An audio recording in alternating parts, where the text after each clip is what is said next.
अस्सलाम वालेकुम, खुशामदीद जी। आज 10वां एपिसोड 10वीं टेस्ट है बकबक की और इसके लिए मैं खुशामदीद कहता हूँ। मैं दुबई से हबीब बात कर रहा हूँ और मेरे साथ हैं साद जफर फ्रॉम ओमान, मस्कत से। जी जी। और अस्सलाम वालेकुम ख़वातीन और हज़रात, मैं तैमूर हफ़ीज़ टोरंटो से। क्या टोरंटो जी। और सुनाओ, व्हाट न्यू गाइस? यार आई थिंक तैमूर के मेरे पास लिए बहुत तो कुछ है। मेरे बोलिए। पास बहुत तैमूर कुछ है। बहुत है। मेरे पास बहुत कुछ है न्यू। कहाँ से शुरू करूँ? यार पहले तो ये कि हम लोगों ने आई थिंक एक अच्छा डिसीजन लिया कि हम लोगों ने फ़िल्म स्वैप की, जो इस हफ़्ते देखनी थी, जो इस हफ़्ते रिव्यू करनी थी। तो that was a good thing क्योंकि नेटफ्लिक्स पे अभी आ जाइए, बट उस पे बाद में पहुँचेंगे। वो Habib you will take care of that. और नई इंटरेस्टिंग चीज़ ये है कि कल निकली थी लास्ट ऑफ अस 2। तो ये सोनी की बिल्कुल लाइक फाइनल नहीं है, इसके बाद एक और गेम निकलेगी, बट ये सोनी स्टूडियो से मतलब it's like one of their like final swan song को क्या कहते हैं साल उर्दू में? हाँ, स्वान सॉन्ग ही कहेंगे मतलब। एक्चुअली वो चलो बिकॉज स्वान को उर्दू में कहते क्या है? बत्तख का कोई भाई। मैं तुम लोग बात करो, मैं सर्च करता हूँ। Good good good. हाँ, तो ये उनकी जो है अपना मतलब फाइनल फ्लैगशिप टाइटल है, यानी कि बिल्कुल क्योंकि PS5 की सॉरी सारी डिटेल्स निकल चुकी हुई हैं, हम लोग को डेट्स नहीं पता। प्रेज्यूमली थैंक्सगिविंग यानी कि नवंबर के आसपास की निकलेगी, बट अभी इट्स PS4 ही है और उसके लिए रहता उन्होंने निकाली गेम। तो लास्ट ऑफ अस 2 सीक्वल है ऑब्वियसली लास्ट ऑफ अस 1 का 2013 में निकली थी, तो 6 साल के बाद में निकाली है। गेम काफ़ी निकलती काफ़ी कंट्रोवर्शियल है बिकॉज उसके कुछ एलिमेंट्स हैं, कुछ स्टोरी एलिमेंट्स वगैरह हैं, कुछ लीक हुई थी। ये गेम थोड़ा ये डेवलपमेंट में ना मतलब जनरली होता है कि गेम दिखाते हैं 2-3 साल पहले रिलीज से ऑडियंस को थोड़ा हाइप अप करने के लिए, और फिर जो है गेम निकलती है। लेकिन ये गेम थोड़ा सा डिले हुई थी और इस साल इसको आई थिंक अप्रैल में निकलना था, लेकिन फिर डिले हो गई। फिर कोविड की वजह से लॉकडाउन शुरू हो गया, तो उन्होंने कहीं दिखानी थी ये किसी इवेंट पे, वो भी नहीं हो सका। फिर उन्होंने कहा कि हमने गेम डेफिनेटली डिले कर दी है। फिर कुछ नया ड्रामा और किसी ने लीक कर दी गेम, यानी कि स्टोरी कुछ cut scenes, major cut scenes सबके सब लीक कर दिए। लोग पागल हो गए, ये क्या गंद है, ब्ला ब्ला ब्ला। एनीवेज द गेम कल निकली है बहुत रोने धोने के बाद, इंडस्ट्री के भी और डेवलपर्स के भी। और जो है अपना तो कल मैंने रात को शुरू की थी और क्वाइट एक्साइटेड। आई थिंक बस 2 घंटे मैंने खेली है, नॉट मच। तो शुरू में तो it's like quite slow, but the game का जनरल वो आउटलुक ये है कि I mean sort of post apocalyptic दिखाई हुई, यानी कि आई थिंक आज से कुछ 20-25 साल बाद की वो कहानी है कि एक वायरस शुरू हो गया था, लोग ज़ॉम्बीज टाइप बन रहे हैं और फिर ह्यूमैनिटी जो है अपना लोग वो छोटी छोटी सेटलमेंट्स में, छोटे छोटे शहर हैं या विलेज टाइप समझ लो, गांव टाइप, उनमें जो है अपना सारे ठहरे हुए हैं और हर एक की अपनी कम्युनिटी जैसी है। लेकिन फिर गेम का मतलब बड़ी बात ये उसकी है कि एक तो बहुत सिनेमैटिक गेम है, ग्राफिक्स बहुत बेहतरीन है, वॉइस एक्टिंग बहुत ज़बरदस्त है, मतलब फुल कैरेक्टर ड्रिवन गेम है वो, शुरू से लेके एंड तक। और दूसरी बात ये है कि जो जो कंट्रोवर्शियल चीज़ ये है कि उसमें बेसिकली मतलब वो ये दिखाते हैं कि आपस में जब सब दुनिया बर्बाद हो चुकी हुई है, तो आपस में इंसानियत क्या रह गई लोगों में। तो दैट्स दी वो जो है ना मतलब मेन स्टोरी बेसिकली उसके ऊपर है। तो अच्छा कौन है, बुरा कौन है, ब्ला ब्ला, तो वो सारी चीज़ें आहिस्ता से चलती तुमने पहली हैं। तो गेम तो नहीं खेली थी ना? मैंने शुरू की थी बट मैंने कभी ख़त्म नहीं की। आई थिंक मैंने शायद 4-5 घंटे खेली थी, लेकिन मुझसे उस वक्त उसके कंट्रोल्स कुछ बर्दाश्त नहीं हुए थे। नॉटी डॉग जो डेवलपर है गेम का, वो इनकी मुझे शूटिंग मैकेनिक्स नहीं अच्छे लगते हैं, तो वो अच्छा, और अनचार्टेड उस नहीं वक्त, आएगी। और ये PlayStation 3 के एंड में निकली थी अगेन गेम उस टाइम पे, तो उस वक्त जो है ना मतलब वो गेम बहुत ही ब्राउन फीलिंग, उस टाइम पे बहुत सारी गेम्स ऐसी थी जो हर उनका कलर पैलेट पूरा का पूरा ब्राउन था, या गियर्स ऑफ वॉर की तरह, मतलब बहुत ही डल ड्रैप किस्म का। मक्खी जैसे एक लुक क्या होता बकवास है, छोड़ो इसको। तो आई डिडंट लाइक कंटिन्यू। तो मैंने ऑफ कोर्स उसकी बार की कहानी वो सॉरी स्टोरी वगैरह पूरी पढ़ी हुई है और कट सीन्स वगैरह देख लिए थे। तो स्टोरी तो मुझे उसकी पता है, बेसिकली कैरेक्टर्स शुरू में क्या हुए थे, अब वहां से कंटिन्यू होती है गेम सॉर्ट ऑफ। तो आई एम एक्चुअली काफ़ी एक्साइटेड हूँ कि अब कहानी आई थिंक शायद कंक्लूड हो रही है, कोई ट्रिलॉजी वगैरह नहीं होगी, लेकिन वही ओके बात है, पहली गेम निकली थी PlayStation 3 के एंड में हम्म और ये वाली PlayStation 4 के एंड में निकल रही है, तो वो बट लेकिन कंफर्म्ड है कि एपिसोड 3 नहीं निकलेगा या पार्ट 3 नहीं नहीं होगा नहीं आई हैव नो आइडिया, इन्होंने कुछ कंफर्म नहीं किया क्योंकि अगर वो ये गेम सेकंड वाली भी नहीं बननी थी, तो पहली वाली हाँ बन गई थी, तो story sort of self contain लग रही थी। ये चीज उन्होंने डेवलप की थी तकरीबन 4 या 5 साल पहले उन्होंने शुरू किया था। अच्छा तो उस वक्त जब गेम निकली थी उसके तो 3-4 साल के बाद तो देयर वाज कोई इम्कानात नहीं थे दूर दूर हाँ तक कि इनफैक्ट आई थिंक सीक्वल उनकी बने। उनके इंटरव्यूज भी हुए हैं नॉटी डॉग वालों के, पुराने इंटरव्यूज, और उसपे उन्होंने लाइक उनसे काफी पूछा गया कि लास्ट ऑफ अस 2 का सीक्वल लगेगा, एंड नील ड्रकमैन आई थिंक जो उनका मेन उस पे डिजाइनर हेड डायरेक्टर है इसका, डिजाइनर हाँ। था, he was totally against it in the beginning, तो उसने बोला कि भाई this is self contained है, and मतलब he's like कि मुझे कुछ खुद वो नहीं लगता कि इसको मैं अगर करूंगा तो I'll spoil it, मतलब it's not going to हाँ be you know क्या कहते हैं justice to the existing story, लेकिन ये है कि जिस तरीके से you know reviews आ रहे हैं, I mean obviously मैं तो सिर्फ reviews देखे हैं अभी तक, I don't know, अच्छा there's also some mixed reactions after that because reviews जो हैं वो like you know reviewing like game companies game reviewing sites websites उन्होंने निकाले हैं, but some of the individuals who are playing it, they're reacting on it on YouTube and they're like you know some of this is not cool, right? And I think I don't want to go into it any deeper because you know might be some spoilers for Temur, and I just want to discuss it even for myself, but do let us know. I think one question that I do want to ask relevant to our podcast, let us know when once you're done with the game, what sort of a director does it remind you of? Like what sort of a movie does it remind you of? You know, compare that when you're done with it, not right now. हाँ, वो तो फिर probably दूसरे तीसरे episode तक ही पता लगेगा, बिल्कुल क्योंकि गेम लंबी है, आई थिंक तकरीबन 25-30 घंटे लंबी है, बट जिस हम्म, पेस से मैं खेलता हूँ तो उसमें तो मुझे 2-3 हफ्ते कम से कम लग ही जाएंगे, सही तो तब तक तो मैं बता सकूंगा। लेकिन ऑनेस्टली लाइक अभी मैंने गेम शुरू की है बिल्कुल, और आई मीन विजुअली बहुत जबरदस्त है, लेकिन मतलब हर चीज जो है ना इसकी बहुत ही लीनियर गेम है, यानी कि ओपन वर्ल्ड टाइप गेम है ये, इट्स नॉट वो GTA या असैसिन क्रीड की तरह नहीं है कि वो गेम स्टार्ट हुई खुला पूरा वो लैंड है जहाँ जाना है जो करना है करो, स्टोरी चलनी है नहीं करनी अप टू यू। इसमें मतलब डायरेक्टेड हर चीज है, थोड़ा ओल्ड स्कूल टाइप के यही लोग हैं, इन्हीं की कहानी है, और वो जो गेम मेकर्स हैं वो इन्हीं की कहानी बताना चाह रहे हैं कि रहते हैं इन लोगों के साथ क्या हो रहा है और ये लोगों के साथ क्या कर रहे हैं। तो पहले लोग बोलते थे ओ ये लीनियर गेम है, मतलब बिल्कुल सीधी सीधी है, बोरिंग है, आज के इसको बोलते हैं आर्टिस्टिक विजन है। तो आई मीन अगर एक नैरेटिव तुम्हें लाइक अगर किसी नैरेटिव को इम्पैक्टफुल बनाना है तो उसमें फिर थोड़ी मतलब थोड़ा पुश तो मतलब 100% नैरेटिज्म डालनी पड़ेगी ना, इट्स ऑलमोस्ट लाइक अ ये बुक, अगर आप वीडियो कोई गेम्स का किताब एक पढ़ रहे मीडियम हो। का एक यूनिक चैलेंज है कि जो अपना मतलब किताब में या मूवी अगर तुम देख रहे हो तो तुम में जो बंदे जो डायरेक्टर है या जो ऑथर है उसने जो लिखा है तुम वही चीज फॉलो करोगे। वीडियो गेम्स में ये है कि अच्छा ठीक है जो दिल में है करो, अगर वो खुली है, मतलब अगर मेरे पास सिर्फ एक कमरा है और उस कमरे के एंड में एक दरवाजा है तो लीनियर है, लेकिन मैं उस कमरे के अंदर 15-20 घंटे गुजार सकता हूँ एक एक कोना देख के, यहाँ पे क्या है यहाँ पे क्या है। तो ये चीज जो है अपना यूनिक टू वीडियो गेम्स है, तो इसमें भी मैंने काफी ओपन वर्ल्ड किया हुआ है, लेकिन बात वही है कि आई मीन स्टोरी इतनी इंटरेस्टिंग है और हर चीज कैरेक्टर्स के बारे में कि बंदा मतलब ये नहीं होता कि यार मैं इस घर में चला हूँ तो यहाँ पे क्या होगा या उस पहाड़ पे क्या है, तो मकसद ये होता है कि इन लोगों के साथ आगे क्या होना है, तो that's the story। और characters are compelling enough तो then that makes it good। हाँ बहुत ज्यादा। एंड अभी तुम तुमने बताए क्या थे किया?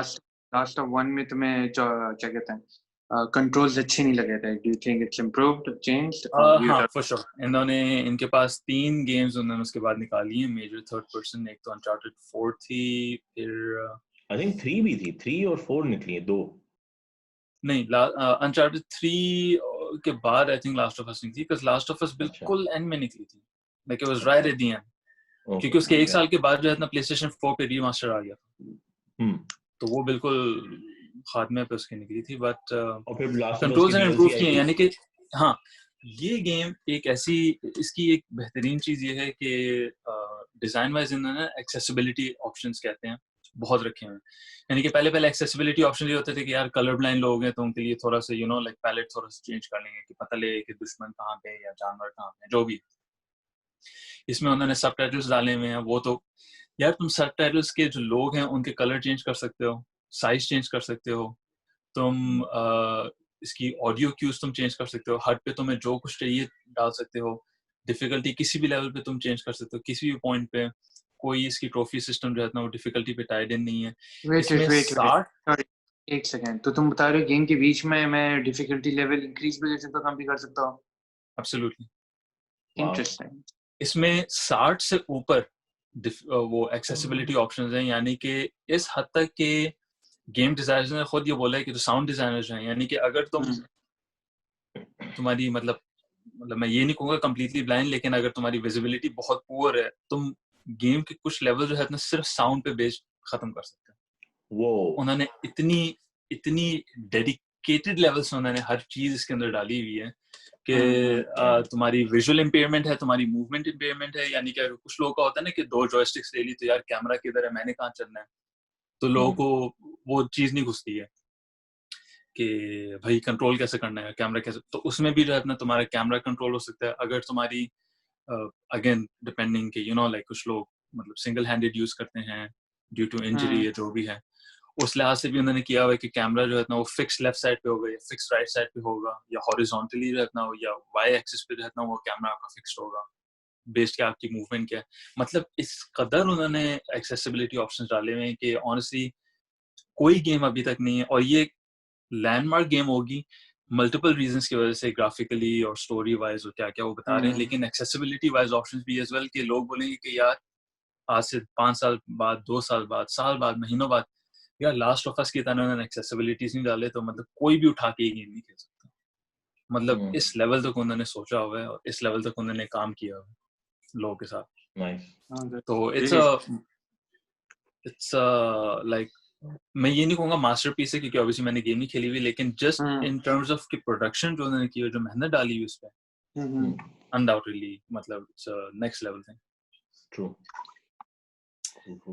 बहरहाल साथ तुम्हारे साथ क्या हो रहा है? यार कुछ खास नहीं, क्या कहते हैं, आज मुझे 100 दिन हो गए मस्कत के अंदर, तो आज मेरी 100 डे सेलिब्रेशन है। एनिवर्सरी मुबारक।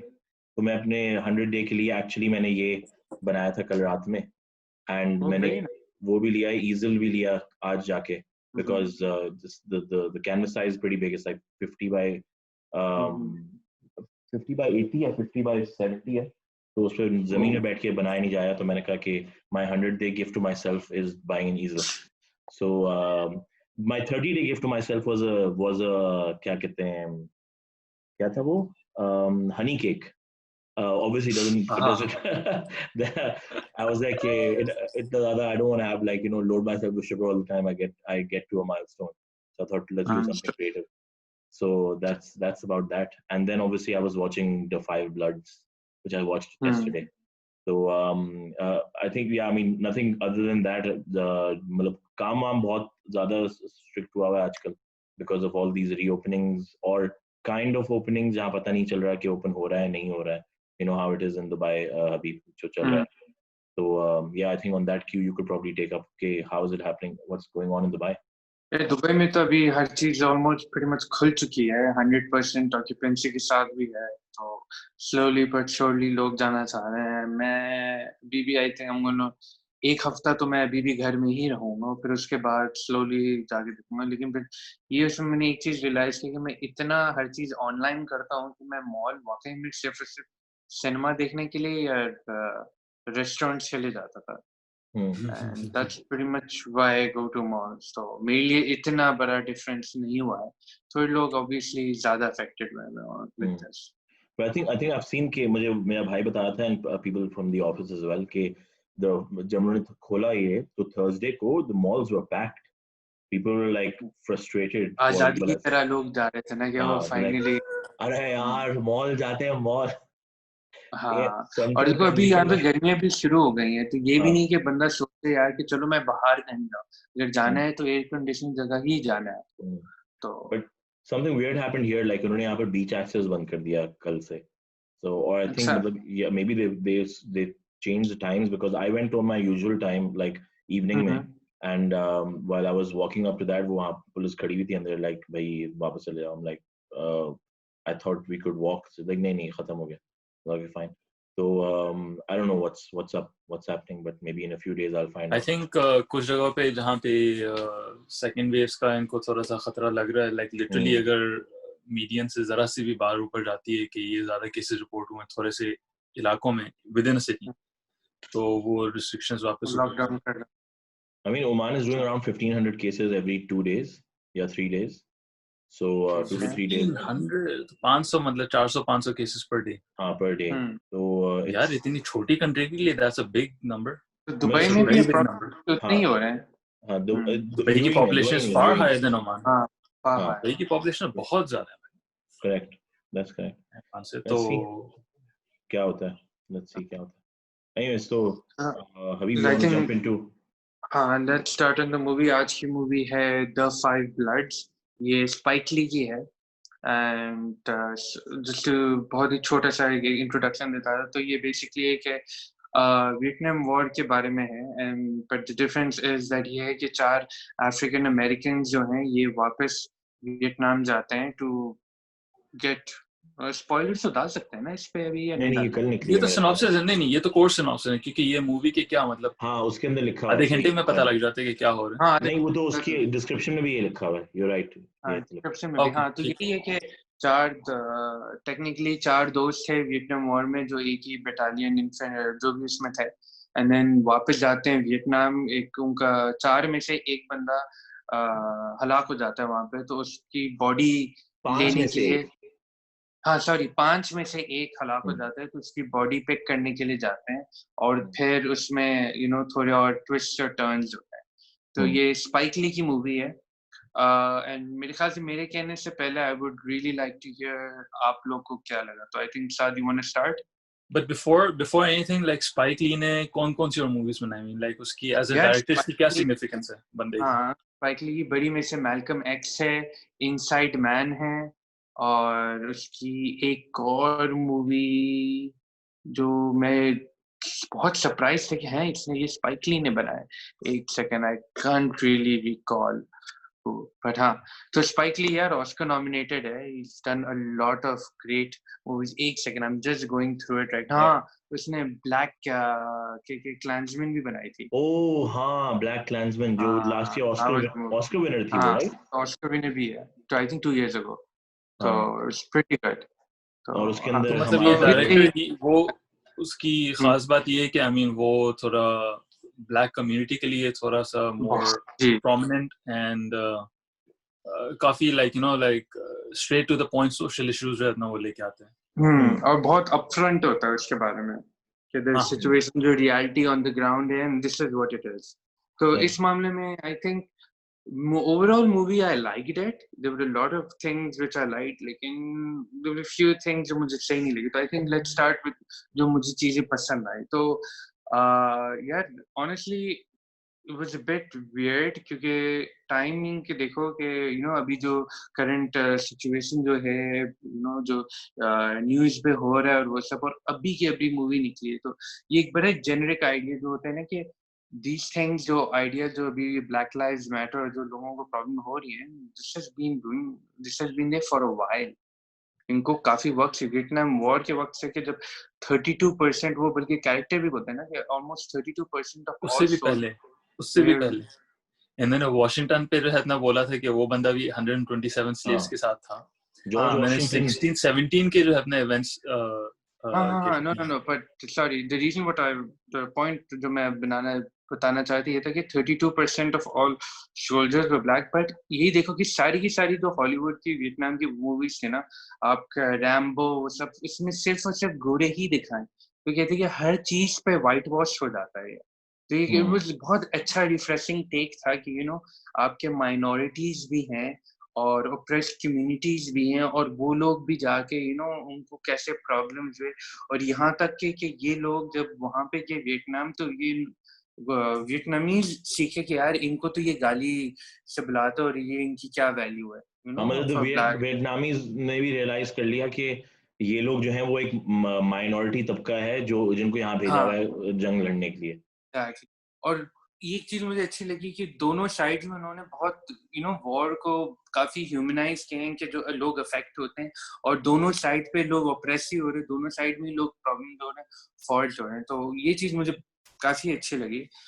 इसमें एक चीज विच वाज वेरी डिफरेंट कि ये जब भी कोई भी हिस्टोरिकल चीज के बारे में बात कर रहे थे ना, तो वो थोड़ा सा एक स्क्रीन दिखा रहे थे, उसकी शक्ल दिखा रहे थे। तो मैं पता है क्या, मैं तो जब भी हुआ था तो अपने मोबाइल से तस्वीर ले रहा था। मैं कहा चलो बस I'm going to read up on this.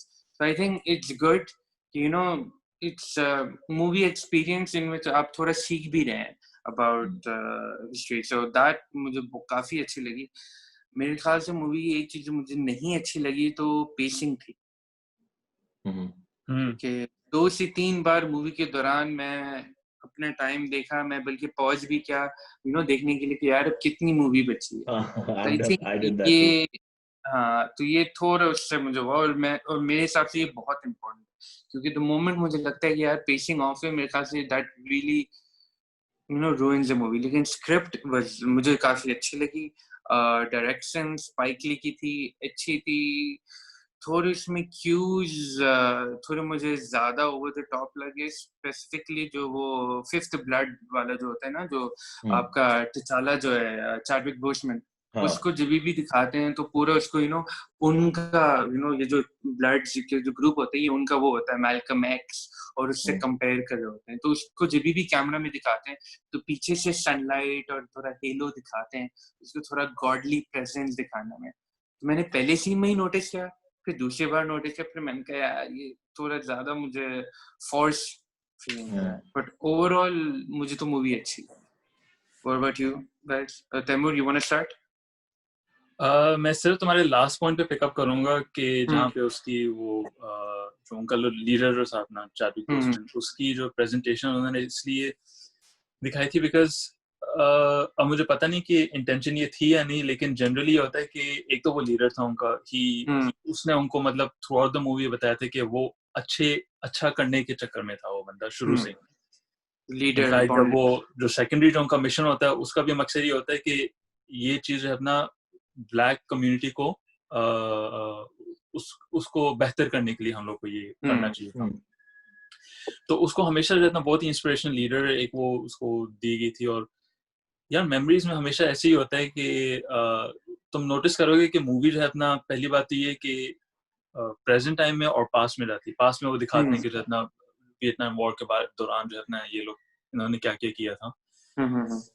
Through out जितने भी जो पास्ट सीक्वेंसेस होते हैं उनमें हमेशा जो है अपना जो बाकी के जो 4 जो लोग होते हैं उनकी विजुअल अपीयरेंस वही है जो अभी प्रेजेंट टाइम में।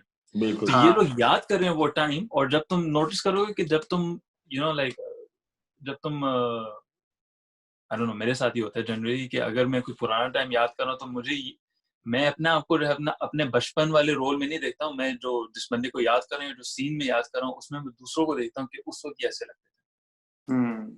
तो इसमें भी यही रिप्रेजेंटेशन थी कि ये लोग जो है अपना जो देवर उनकी अपनी पुरानी याददाश्त जो याददाश्त आ नहीं रही थी, वो लोग पुरानी सोच रहे थे कि उस टाइम पे क्या होता। तो ये चारों के चारों जो अभी बुड्ढे हैं ये उस वक्त भी बुड्ढे थे, सिर्फ उनका लीडर ही उन्होंने उस वक्त उसको जवान दिखाया था, क्योंकि उसी पॉइंट पे वो मरा भी था, तो वही उसकी एज थी, तो कोई फ्रेम ऑफ रेफरेंस भी नहीं था उनके पास आगे। तो उसको हमेशा बहुत ही रेवरेंट लाइट में दिखाया हुआ है, तो वो चीज उन्होंने दिखानी थी कि रत्न वो इतना इंस्पिरेशनल बंदा था। और उसकी वजह से जो है अपना आई थिंक कि तो ओवरऑल मूवी जो है अपना मतलब मुझे अच्छी लगी थी। आई थिंक कि जो है अपना इसकी बहुत ही बेहतरीन कोई कोइंसिडेंस हुआ है कि मूवी इस टाइम पे निकली। ऑब्वियसली मूवी प्रोडक्शन में साल 1.5 साल से थी, बिल्कुल, तो कम से कम तो ये मसले इनके पास हमेशा से चल रहे थे। इवन जो ब्लैक लाइव्स मैटर का जो है अपना पूरा जो एक वो टुवर्ड्स द एंड जो अपना उन्होंने बताया था सारा सीन, वो एक बहुत ही पॉइंटेड एक सीन था। वो मतलब लिटरली इस वक्त वही चीज चल रही है। और मूवी के शुरू से एक और चीज ऐड करते हैं, मैं ये मूवी के बारे में पढ़ रहा था, वो जो एंड में जो ब्लैक लाइव्स मैटर है वो पहली सीन थी जो शूट हुई थी। Oh wow. हाँ, तो ये सोचो कितने महीनों पहले या साल पहले ऑलमोस्ट ये चीज शूट हुई हुई है, और अभी जो है अपना ये चीज इतनी सख्त रेलेवेंट है। खैर of course BLM is a slogan जो कि तकरीबन कुछ 5-6-7 साल से तो मैं सुनता आ रहा हूँ ड्यू टू अनफॉर्चुनेट इवेंट्स। तो इसमें ये था कि मूवी में आई थिंक रहना थोड़ी सी बहुत मतलब बहुत ऑन द नोज थी, लेकिन आई थिंक इस टाइम पे ये बहुत रेलेवेंट है और थोड़ा ओवर द टॉप भी लग रही थी अगेन, लेकिन आई थिंक इस टाइम के लिए रेलेवेंट है बिकॉज ओवर द टॉप कैसे लग रही थी कि रहना जो जब भी कोई हिस्टोरिकल फैक्ट वो कोई भी उनमें से कोई डायलॉग मारता था, उस हिस्टोरिकल फैक्ट के साथ जो है ना वो उस बंदे का रेफरेंस, मतलब कोई फोटोग्राफ लेके आदमी को वो नीचे बाकायदा लिखा होगा बंदे का नाम, ये जो भी। तो अगर कोई मैल्कम एक्स की किसी स्पीच को रेफरेंस कर रहा था तो उस वक्त उसकी वो स्पीच की तस्वीर आएगी, नीचे डेट लिखी हुई होगी कब इसने क्या बोला था। तो I think it's a semi documentary भी मैं समझ सकता हूँ कि किस सिलसिले में थी। और क्योंकि देखो ये इवेंट तो this the event was fictional, लेकिन ये जो लोग जो थे, जो इनकी फीलिंग्स जो थी और लिटरली हर चीज जो हुई थी, ये सारा कुछ रियल था। कि किस तरीके से the black community was oppressed और किस तरीके से इन लोगों को आगे जंग में भेजा गया था आगे। और मोहम्मद अली का पहला वाला जो quote, I think second quote था उसके, मूवी शुरू उसके कोट से होती है। I remember this quote very well कि उसने बोला था कि ये मैं उनको मारने क्यों जाऊं, ये लोग तो मेरे घर में आके मुझे जो है इतना बदतमीजी कर रहे हैं, मैं एज एन अमेरिकन जो है इतना, मुझे यहाँ पे गोरे लोग कुछ करने नहीं दे रहे, तो मैं क्यों उसकी बात सुनूं, मैं क्यों दे रहा हूँ। ऑफ कोर्स उसके लिए जेल भी गया था, वो एक अलग ड्रामा है टोटली। तो बट मूवी उसके कोर्ट से शुरू हुई थी, तो it was you know like हर चीज एब्सोल्युटली रेलेवेंट। और जहाँ पे भी ये चारों जो दोस्त जो थे, जो आपस में एक दूसरे के साथ इन लोगों की बहुत तू मैं चल रही थी, स्पेशली जो एक जो मेन जो बंदा जो था, लेकिन हर एक की पॉइंट ऑफ व्यू रेलेवेंट था। क्योंकि इवन वो जो चौथा जो बंदा जो था, जो कि बहुत ही शदीद उसको पीटीएसडी दिखाया हुआ था, जिसका बेटा बाद में बाकायदा आया, सिर्फ अल्टीरियर मोटिव के लिए नहीं, वो असल में तो अपने बाप के लिए ही आया था। हालांकि बाप को उसने बोला था कि नहीं मैं दूसरी चीज के लिए आया, तो लेकिन असल में तो अपने बाप के लिए आया था। और पूरे टाइम पे रहना उसके बाप को, मतलब जितना उसकी बदतमीजी और जितना उसका बुरा लहजा, हर चीज जो नफरत जो उसके दिल में भरी हुई थी, इवन कि उसको दिखाया कि वो ट्रम्प की रैली में भी गया था, मतलब इस कदर वो मेंटली अनस्टेबल था कि ये तो उसकी acting was absolutely superb. I think शायद अगले साल उसको एटलीस्ट एक ऑस्कर नॉमिनेशन मिलनी चाहिए फॉर सपोर्टिंग एक्टर। तो मिले ना मिले वो अलग बात है, बट क्या कहते हैं, जिस तरीके से उन्होंने हर एक के मसले दिखाए हुए थे कि हाउ दे आर सफरिंग और कैसे वो कोप कर रहे हैं इस टाइम पे भी अपने आप के साथ। और ऑफ कोर्स इंटरेस्टिंगली इस मूवी में कोई गोरा बंदा नहीं था, फ्रेंच थे, ऑब्वियसली वियतनामीज लोग थे, ऑफ कोर्स ये चार जो है ना ये ब्लैक अफ्रीकन अमेरिकन थे, लेकिन दोनों तरह से वही हबीब जो पॉइंट बताया था कि मतलब वो बता रहे हैं कि ऑफ कोर्स ये जो सोल्जर्स थे इनकी जिंदगी तो बर्बाद हो ही गई थी मेंटली, लेकिन जो है क्या कहते हैं, दूसरी तरफ जो है अपना जो वियतनामीज जो लोग थे, जो वियतकॉन्ग जो थे अपना, उनके साथ क्या हुआ, उनकी फैमिलीज कैसे खराब हुई और कैसे अपना वो लोग कोप कर रहे हैं अभी भी। कितने 70s में ये हुई थी, 40 साल के बाद अभी भी जो अपना they are still kind of like reeling के क्या हुआ था। हाँ, एटलीस्ट देयर आर 2 पॉइंट्स जहाँ पर वो दोनों मतलब अफ्रीकन अमेरिकन साइड से भी और वियतनामी साइड से भी there's this fact set out कि you actually the war actually never ends. You know, it still plays, it's just a matter of I think perspective कि वो कभी you're actually physically in war or कभी you're mentally in war, you know. So it just continues. Sorry, I think we'll continue with you. तो you know like मुझे 2-3 चीजें थोड़ी सी बहुत ही बेकार लगी थी। एक तो ये कि उसको बंदे को स्पाइक ली को कुछ एक्शन सीन्स नहीं बनाने आते हैं, मतलब बहुत जो भी जो शूटिंग सीक्वेंसेस है इस कदर बेकार थे। मुझे लग रहा था कि कोई कॉलेज का, मुझे लग रहा था कि किसी ने ना कॉलेज में कोई फैन फिल्म बनाई हुई है। Even the music, कदर बेकार लेवल का music was so off point during the fight sequences. हाँ कि मतलब अभी लाइक वो जीते नहीं है, लेकिन वो शुरू हो गई म्यूजिक ना जिसके अंदर वो तो ये क्या हो रहा है, बिल्कुल completely took me out of the thing कि यार ये क्या रहा। तो और द सेकंड थिंग थी कि ऑफ कोर्स इनके स्पेशल इफेक्ट्स भी बहुत ही बेकार थे, इंतहाई बेकार थे। गन फ्लैशेस, मजल फ्लैशेस, पता लग रहा था कि कुछ उन्होंने सुपर इम्पोज किया हुआ है। चॉपर सीक्वेंसेस पूरे के पूरे, मतलब आई विश कि उसने उन चीजों पे फोकस ना इतना किया हुआ था। क्योंकि स्पाइक ली की बात ये कि उसके डायलॉग्स हैं, उसके कैरेक्टर्स हैं। टैरेंटिनो का भी है, लेकिन Tarantino has a very smart I for action. उसको पता है कि उसकी लिमिटेशंस क्या हैं और उन लिमिटेशंस में वो अपनी सीक्वेंसेस बनाते हैं। यानी कि तुम किल बिल देखोगे तो दैट्स कोई एक वाहिद उसकी फिल्म है जहाँ पे मैं कहूंगा कि बड़ा एक्शन सेट पीस था वो जो उमा थर्मन वर्सेस 100 स्पोर्ट्समैन जो थे। हाँ बाकी उसकी जितनी भी फिल्म है सब में एक्शन सीक्वेंस जस्ट 1-to-1 होते हैं, या गाड़ी के अंदर कुछ सीक्वेंस चल रहा होता है, या कैमरा मतलब आपका लिमिटेड स्पेस में होता है, कोई हाँ। वो ग्रैंड सीन नहीं चल रहा होता। बिल्कुल।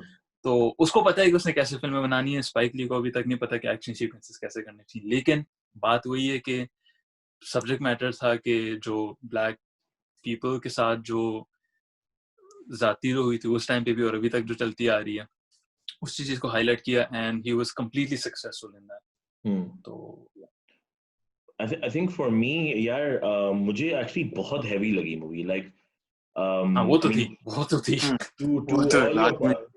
to all your points, like I think definitely very relevant to the subject matter, very relevant to to inform people about Vietnam के उसमें क्या चल रहा है। बल्कि I'd like to pick up a point right at the end, just remind me how it can actually मतलब about this fact, कि people are fighting somebody else's war. और क्या कहते हैं मतलब तो लाइक और हर लाइक ये जो ब्लैक लाइव्स का जो जो आइडिया है उसको बहुत पुरस्कार तरीके से जो है वो इस इम्पैक्ट इसका पड़ रहा है because of the I think the movie makes उसको उजागर करती है, लाइक उसको और ज्यादा एक्सेंचुएट करती है BLM वाली इश्यूज को।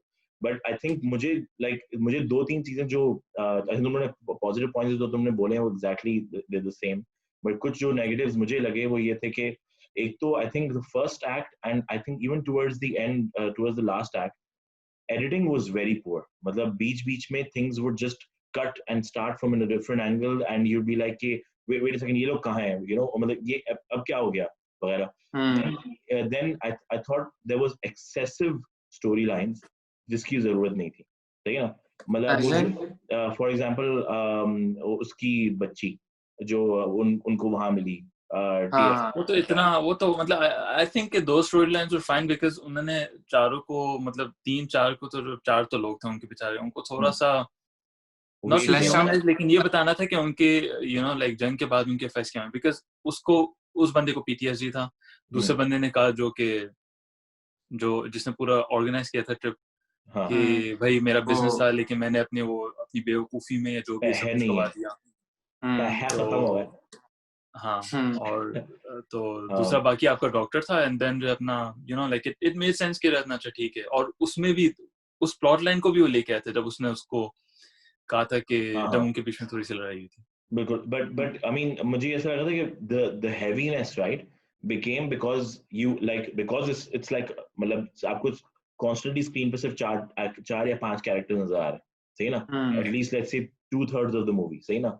और फिर वो उनके अंदर इतना ज्यादा उनकी क्या कहते हैं मतलब एक तो एक बड़ा फैक्ट चल रहा है because of the black lives issue, जो कि हम लोग को I think perhaps that's something that we're trying to digest, not directly connected but digesting it across the realm. और फिर उसके बाद क्या कहते हैं वो फादर सन वाली story, I think the father son वाली स्टोरी वाज फिर वो फ्रेंच वाली लड़की के साथ स्टोरी, सही, अच्छा they were all like relevant and related, but I think some of them I thought if they could like let that a little bit loose, it'll just be a little less heavier for me, maybe perhaps in my situation कि मैं मतलब I'm watching it, मतलब I literally paused it a few times, I was like यार I like especially जब वो एक monologue आता है बीच में right towards I think like 2/3 the movie down, Paul एक मोनोलॉग करता है, he's talking only to the screen, सही है। तो that was heavy man, that shit was मतलब उसके बाद मैंने बंद कर दी थोड़ी देर, मैं थोड़ी देर बाद देखूंगा, because उसकी एक्टिंग बहुत अच्छी थी, like his acting was to the point कि like first it was a little uneasy, उसके बाद you started like really getting scared of his क्या कहते हैं जो एकदम से वो क्या कहते हैं आउट हो जाता था, तो उस तरीके से मतलब मुझे ये लगा। और I think the coming back to the point जो मैं कह रहा था मुझे मेंशन करना था, तुम लोगों को पता होगा, अभी तुम्हें भी पता है, आई थिंक तैमूर तुम्हें पता है कि a lot of Indians and Pakistanis actually went in for the World War II, right? British. So is there like are there movies about that, or are there like I'm sure there's literature about it, but are there movies about there's that? literature, but there are very Movies few movies about the partition, let alone pre-partition, from what the क्या कहते हैं from what used to call the old India जो होता था Indo-Pak. British का occupied, It was just called Hindustan actually. हाँ at that time Hindustan, तो या भारत उस पे, So no, I don't think there is. Again, I could be wrong, and if there is, please leave a comment in the video. So we'll definitely check it out.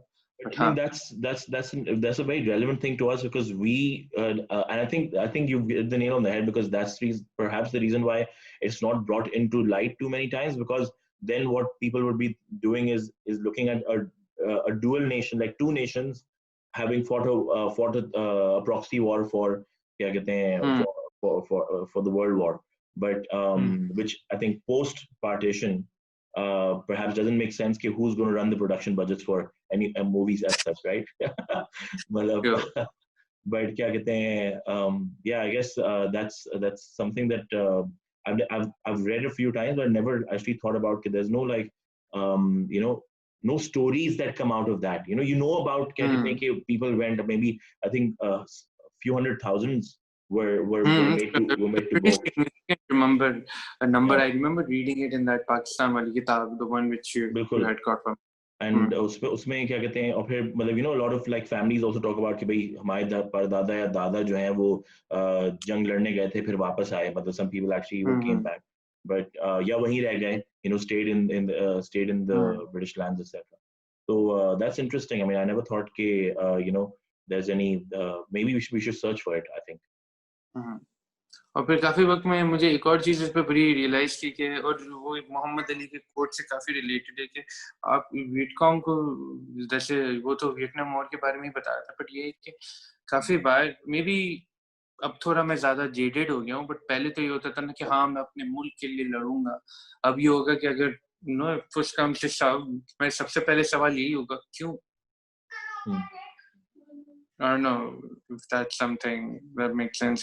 No, it does. और ये एक और एक और चीज मुझे बड़ा अच्छा लगा इसमें थोड़ा सा मुझे कैरेक्टर ओवर द टॉप लगा वही जो पॉल जो था द फादर जिसको PTSD था बट वो एक चीज इसमें ये मैं रियलाइज किया कि हमारे दिमाग में होता है ना कि यार they would never be someone like black आपके कोई भी black African American इतना तो नहीं crazy होगा कि वो ट्रम्प के लिए जाके वोट करेगा और वही मैगा कैप हट करेगा बट वो I think it was a good way to show that और इसमें I don't know अगर आप लोग नोटिस किए वो टोपी जिसने भी पहना ना ऐसा लग रहा था कि evil transfer हो रही है you're good point क्योंकि उसके पास थी फिर वो दूसरे पास वियतनामीज के पास गई वियतनामीज के पास या तो तुम ये सोच सकते हो कि वो लोग ऑलरेडी इविल थे और वो टोपी सिर्फ सिग्निफाई कर रही थी मैं बता रही थी ना मतलब क्या कहते हैं लेकिन I think Paul wasn't that evil. He was just like caught by his own he was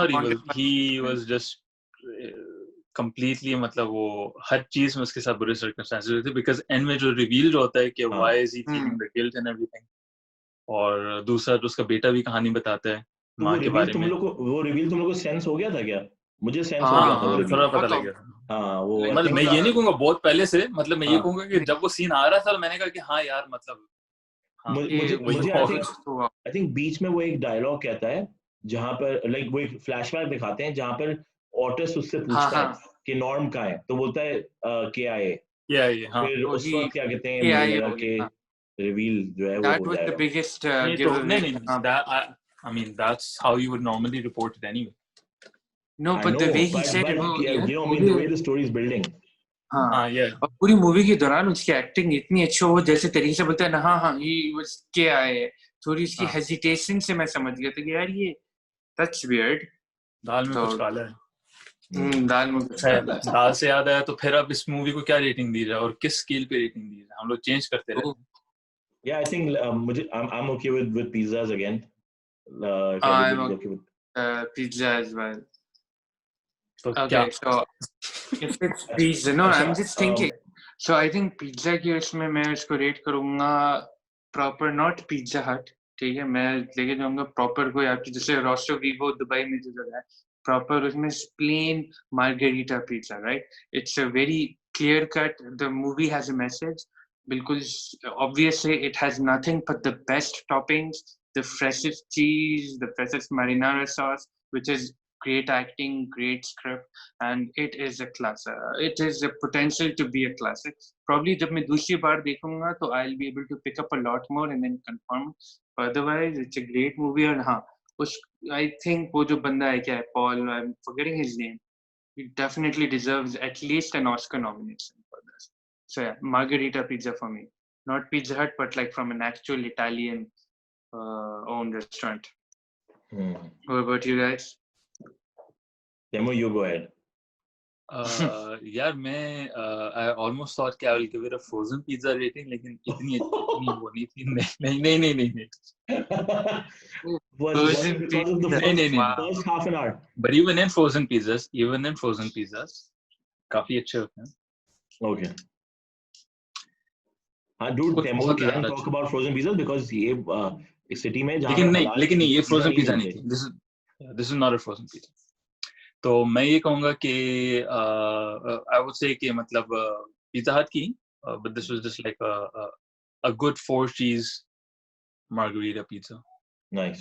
यानी Okay. कि जबरदस्त चीजें थी. I enjoyed the flavor, I enjoyed everything, लेकिन ये वो मतलब top tiered personally for me वो नहीं थी. लेकिन everything on this I completely मतलब बहुत appreciate किया कि किस तरीके से आया था.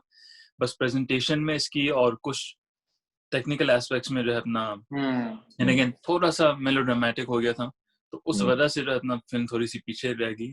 वरना great subject matter और कुछ थोड़ी सी like again थोड़ा सा इस पे अगर थोड़ा सा और काम होता I believe या कहीं से और input आता किसी और producer का या maybe somebody else from script writing. So I think that the movie काफी improve हो सकती है. Same. I mean, for me, I think it's a good chicken fajita pizza from Pizza Hut. So I wouldn't say it's like a 4 cheese or a margarita pizza, because for me I was like, but it's a good vanilla pizza. Like for me, I thought it was like a good movie to watch once, but I probably won't be watching it over and over again.